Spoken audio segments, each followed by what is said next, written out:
Do you have trouble hitting those high notes when you sing the Star-Spangled Banner? Most people do. So we'd like to introduce you to a lady who has dedicated her life to the pursuit of the perfect Star-Spangled Banner. Two, follow me, please. Ellen Sturm is a busy lady. She's a wife, the mother of 2 boys, and a former Miss Subways. She also runs a very popular coffee shop appropriately named Ellen's across the street from City Hall. But Ellen has a special passion, and unlike many of us who hide our passions, Ellen likes to show off hers in front of thousands of people.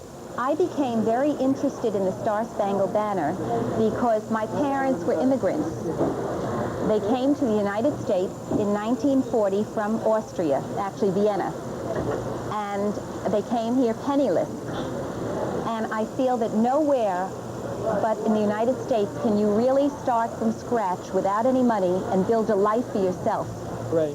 Always ready to rise to the occasion, Ellen invited us to a coffee shop so she could sing the national anthem as her gift to New York City for the 4th of July.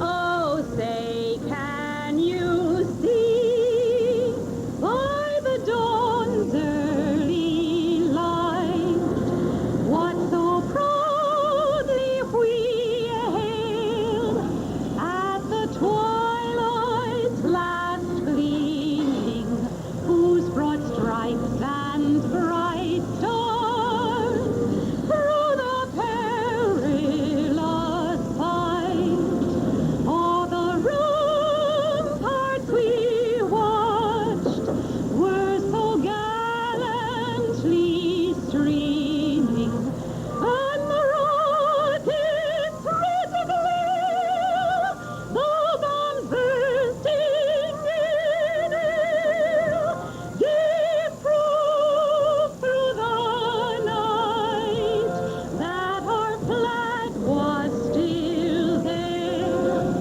Oh, say does that star-spangled banner yet wave o'er the land of the free and the home of the brave? If you want an encore, you can find Ellen singing at lots of Nixon Ranger games. And if you're wondering where Ellen gets the guts to sing in front of so many people, well, she says it's easy. Just mentally picture the success of what you're doing while you're doing it, and you'll sure to succeed. Just Is like that you, how it Faye. works? That's how it works. Okay. On Mondays, 5 o'clock, I would...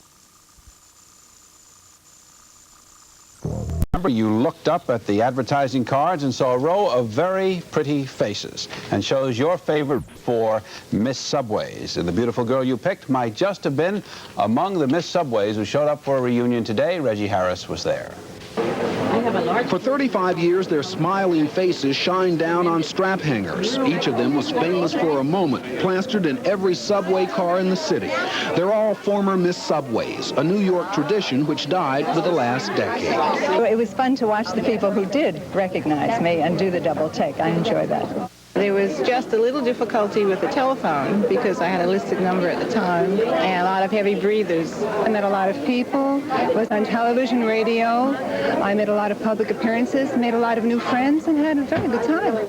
This was the first Miss Subways reunion organized by Ellen Hart Sturm, who reigned over the rails in 1959. I said to myself, gee, I wonder what happened to the other girls. Have they realized their ambitions? What do they look like today?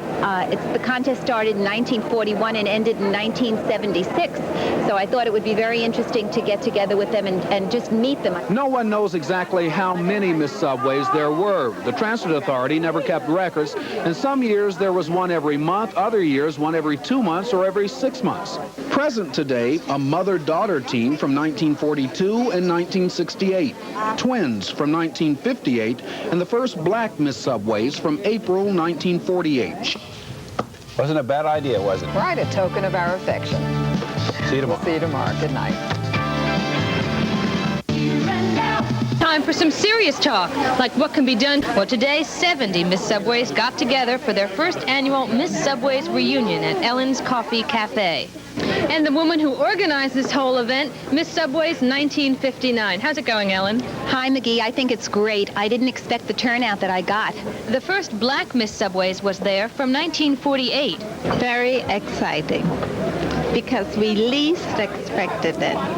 How do you feel being one of the oldest Miss Subways? I feel fabulous being one of the oldest Miss Subways. I really do. And one Miss Subways admitted she never rode the subways after a traumatic incident when she was only 6. I got caught in the doors. Others laughed about the descriptions beside their pictures. Sparkling Mary Gardner, did you really love your secretarial job in an airline's office?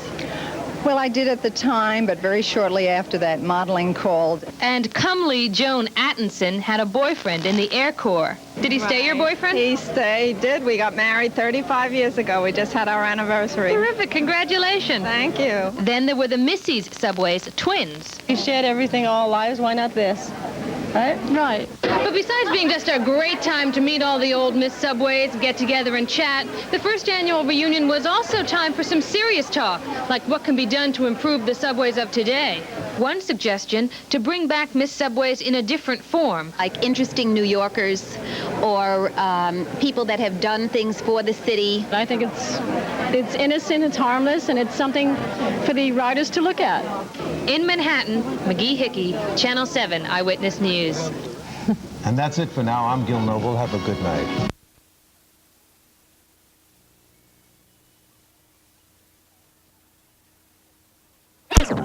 Without changing your natural hair color.